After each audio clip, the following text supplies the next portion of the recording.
With this complete outfit of magical accessories, anyone, without any practice or experience, can perform a number of the latest magical tricks or give a complete entertainment. All the tricks are mechanical and self-working, and so simple that a child can work them after reading the instructions.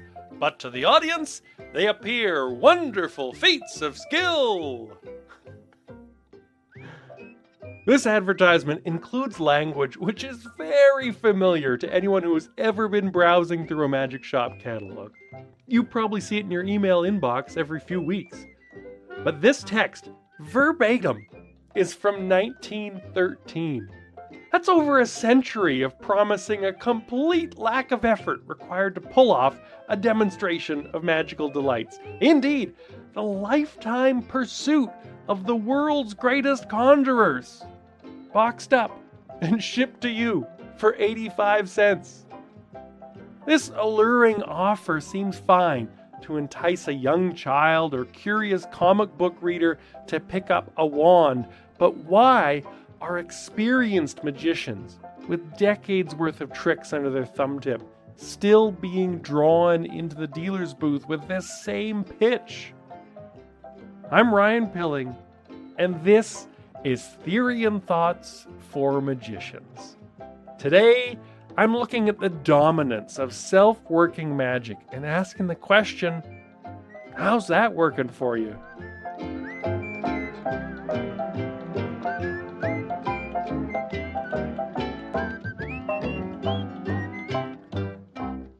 What is a self-working magic trick? Well, I'm asking because I don't know for certain. It's a fuzzy line, open to interpretation, and not at all helped by it being such a magic shop buzzword. So-called self-working tricks seem to attract buyers, so they're not stingy when it comes to slapping on this label. But where do you draw the line? Is the ball and vase found in every plastic magic kit? Is that a self-working trick? Is Jim Steinmeier's 9-card problem, the popular spelling packet effect, is that a self-working trick? Oh, what about the Jastrow illusion with the 2 curved boomerang shapes? Is that self-working? You may have had quick answers. So what is it about these tricks that make you say yes or no? Now, if you want the full Theory and Thoughts for Magicians home game experience, you may want to hit pause and actually take a moment to really ponder on this definition before I share my, theory and thoughts. Ready? For the ball and vase, 9-card problem, and Jastrow illusion, I say no, yes, and no. And thus concludes another episode of Theory and... Okay, fine. You twist my arm. I'll explain. But just know, you missed your chance to get my shortest podcast of all time. My definition of self-working magic was developed in my time teaching magic classes to young children. I noticed a pattern of the youngest students being unable to convincingly perform a magic trick. Not for lack of technical skill, which, don't get me wrong, was indeed lacking, but rather a lack of deception. Now, I won't get deep into the brain development theory here, but basically, because young children can't see themselves from an outside perspective, they're unable to imagine how the audience perceives their actions. Thus, they struggle to do something as simple as hide a ball in their hand. So, to me, a self-working trick is one where the deception is self-contained in the props or actions, where the performer does not need to provide any missing ingredients, verbally, physically, or otherwise, to make the trick work. Getting back to the magic dealer lingo, it's a trick so easy, even a child could do it.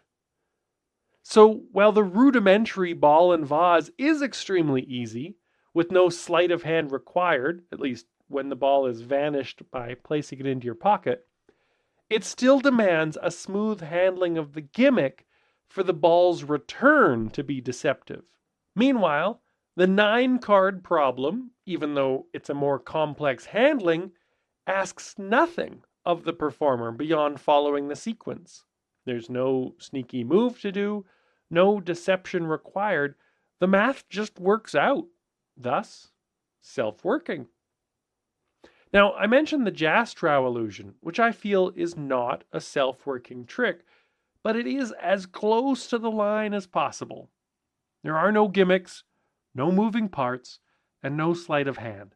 The illusion of size exists in the curved objects themselves. However, the way the pieces are moved and placed can make or break any magical effect.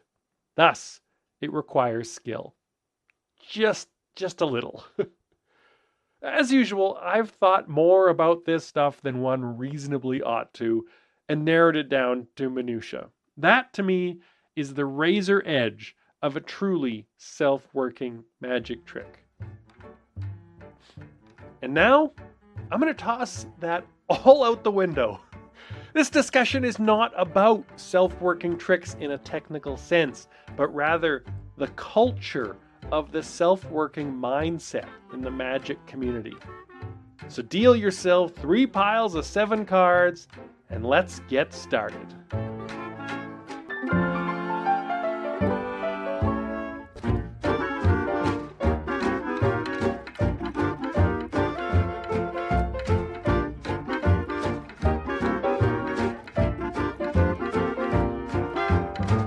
There is one category of self-working magic which may border on self-delusional.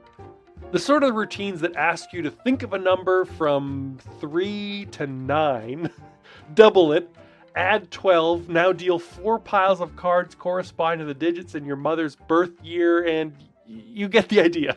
You've seen this. You've probably done it. Just an absolute tangled maze of procedure masquerading as magic. Magic is supposed to defy the laws of physics, not apply the flaws of mathematics. When you reveal the clock number upon which my finger rests, after telling me to specifically move it back and forth 3 times while removing options along the way, the best reaction I could hope for is, "Oh, neat how that worked out."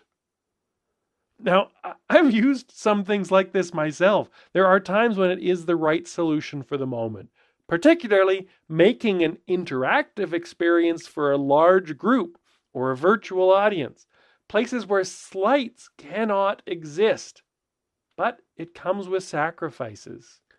If you're performing these sorts of process-heavy curiosities for a live in-person audience, you have far better alternatives. You can be performing tricks which are not dragged down with such a suspicious, arbitrary, limiting set of instructions for your audience member. I'm curious if the performers who employ these mind-reading tricks with an obvious lack of free choice are the same people who turn up their nose at a brightly painted magic prop saying, "Oh, I wouldn't want to use anything that is so obviously a magic trick."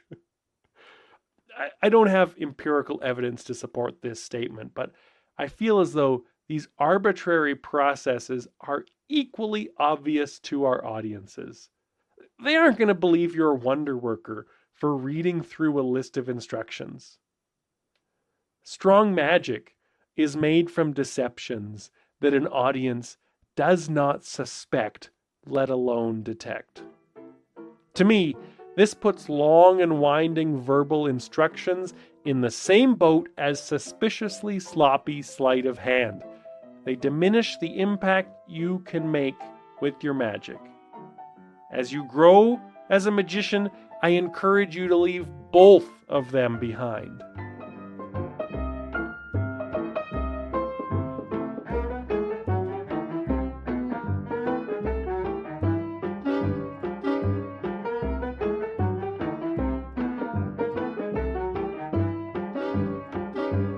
Much self-working magic is created for the wrong reason.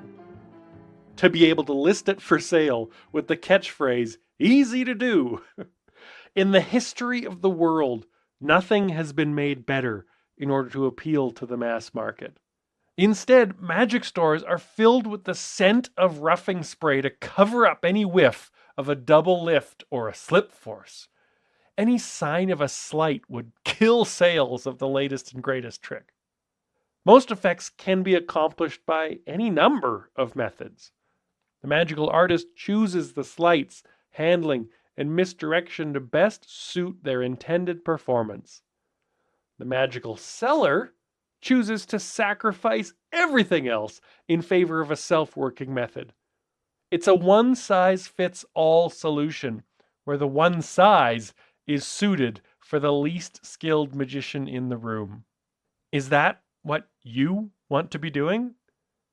More often than not, the quest for self-working ruins the trick. Now, I don't mean to be cynical. Well, no, I do.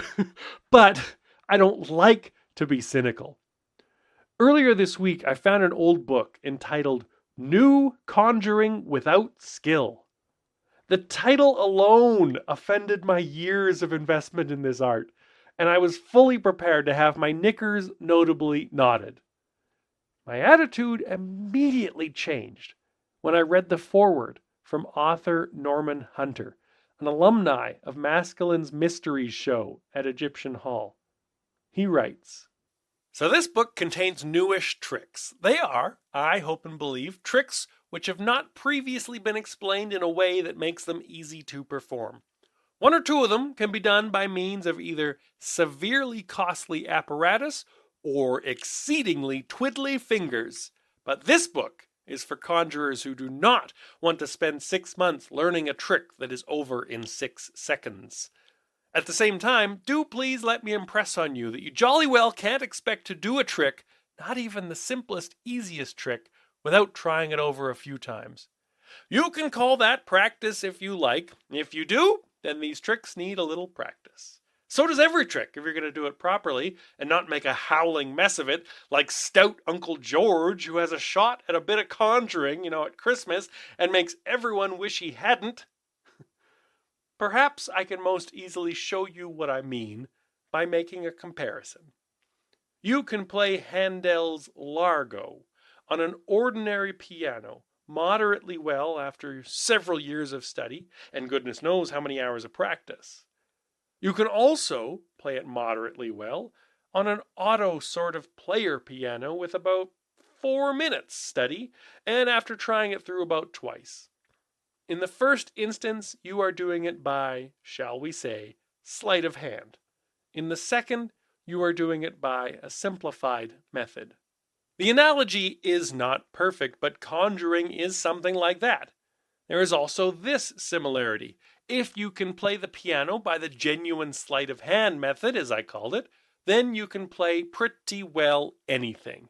But if you can only play on an auto piano, you cannot play anything unless you possess the music roll of it. With conjuring, if you have a good grounding of genuine sleight of hand, you can do hundreds of tricks. But if you conjure by simplified method, you can do only those tricks for which you happen to possess the apparatus or the particular secret. And with this, Mr. Hunter has indeed hit the bullseye on the real problem with self-working magic. If given priority in your magical pursuits, you end up stunting your own growth as a magician. You're denying yourself and your audience the richness of all magic has to offer. So long as you hop from self-working trick to trick, you're dependent on the magic makers to feed you your next miracle. You're only learning the things self-contained in that routine, locked into those props, and not readily transferable to new ideas and applications. Instead, if you work on building fundamental skills, your opportunities in magic grow exponentially. Being comfortable with a card control, false shuffle, and palming opens the door to creating an unlimited supply of miracles improvised in the moment. With sleight of hand, the world is your oyster, and when you crack it open, Their signed card is inside.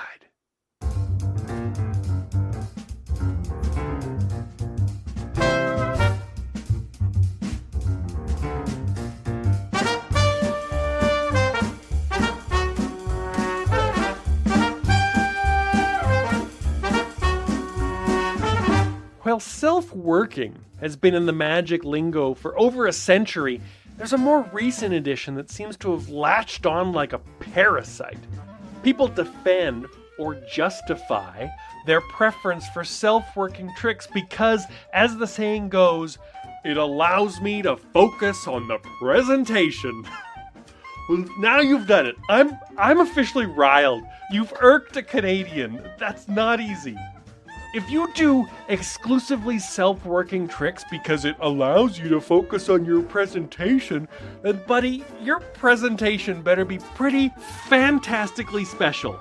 Because you're making it sound like those hours you could have spent learning a second deal were instead invested on finely crafting every word and every moment of the theatrical experience that is your poker chip polka routine.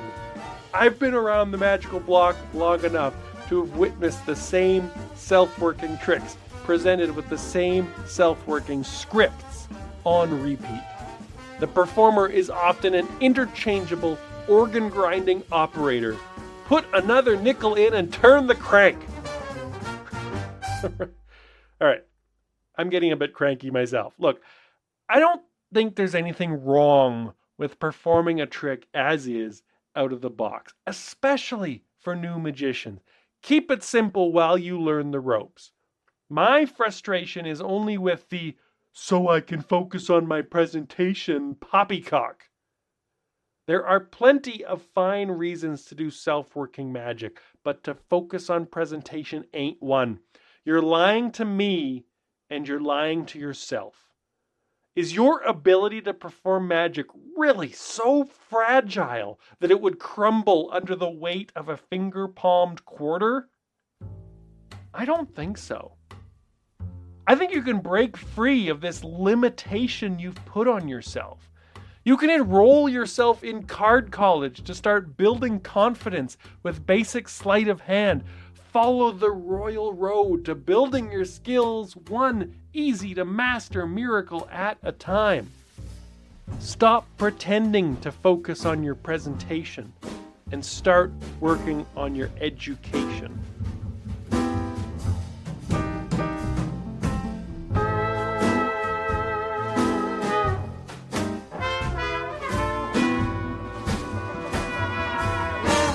Despite the way it sounds thus far, I'm not anti-self-working tricks. I'm anti-selfish tricks. When you choose a self-working method out of laziness or fear, when it's detrimental for the effect and for the audience, that's selfish. Self-working methods are a legitimate tool in construction of a mystery. Sometimes they might be the best choice. Everything should be made as simple as possible, but not simpler.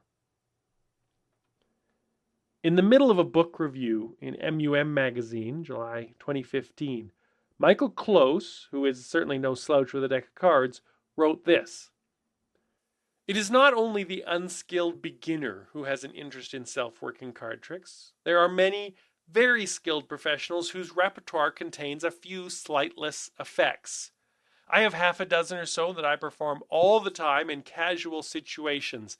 They are among the strongest tricks I do."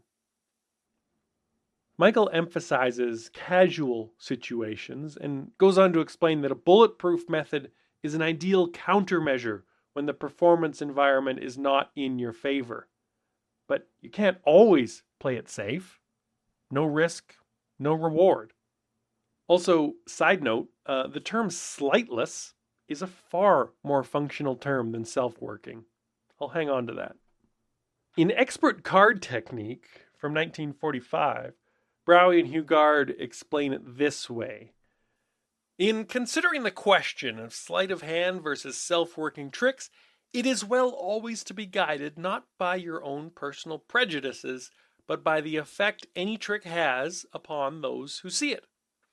If you do a self-working trick, and those present think that the feat was the result of pure skill, well, you'd be foolish to discard this method in favor of one depending upon sleight of hand. One of America's finest sleight of hand artists is an adept at weaving self-working tricks into his routines. He performs a feat dependent upon remarkable sleight of hand and follows it with a self-working trick which could not conceivably be performed by sleight. Yet his spectators gape in awe, mistakenly crediting him with incredible skill. To them, everything he does is made possible by the finest sleight of hand. He has an enormous reputation, and this reputation is justified, for this expert is using not only his trained hands, but he is using his brain as well. He is outthinking, and in the vernacular, outsmarting those who watch him. This conjurer will use any expedient available to the magician if it will assure him an effective trick. His experience, and that of many other of the great names of card magic, is that, paradoxically, even the simplest self-working trick is made more effective when the performer has mastered pure sleight of hand. This fine sleight of hand artist Hugard and Browie are talking about, by the way, is Di Vernon. While I don't enjoy the same enormous reputation, I too have found that a hands-off card effect slipped in at the 2/3 mark of a performance does indeed have an elevated impact on the audience. It becomes greater than the sum of its parts, as the sleight of hand and self-working methodology cancel each other out in the calculating minds of the audience. It's the rarity of these effects which help them to shine so brightly. Self-working effects, by necessity, tend to have a very procedural, mechanical, numerical feel to them. Like any other method, its quirks are at first invisible, but become conspicuously apparent upon repeated viewing. I can only deal so many piles until I suspect something is up. Or wish something was. Your sleightless routines should gain entry to your repertoire for the right reasons. To enhance your performance and for their impact on the audience. They should be subjected to the same carefully considered qualifications as a sleight-full effect. Searching for new material in a book of the best self-working card tricks makes about as much sense as picking one from top 10 tricks using a half pass. It's the tail wagging the dog, or perhaps the zombie ball floating the stick. As always, it all trickles back to the first episode of this series. It's about the choices you make as an artist and why you make those choices. If you peek behind your own curtain and discover the real reason you do something is because it's easy, well, you found an opportunity to grow as a magician. You can make the jump from self-working to working on yourself.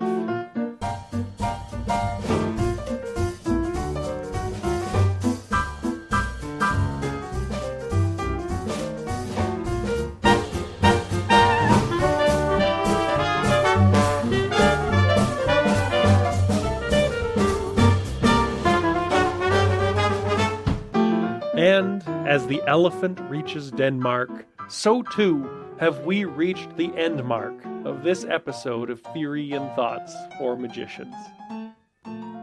Before I go, I would like to clarify that focusing on your presentation is indeed a worthy goal when pursued with earnest. This podcast is exactly that. I choose every word carefully and toil over the ebb and flow of my speech to not waste a breath. We only have so much time together, and I'm working to make every moment matter. Just don't disregard that both the method and effect of a trick support those moments as well. So don't skip Pinky Day. If you've somehow managed to stumble into this particular episode because the phrase self-working magic drew you in like a moth to the flame, then I'll take this opportunity to say hello, welcome, and you can learn more about me and my magical process at www.magictipsandtricks.com. Thank you so much for listening. I'm done talking now, so you can go spend the next 30 minutes practicing something.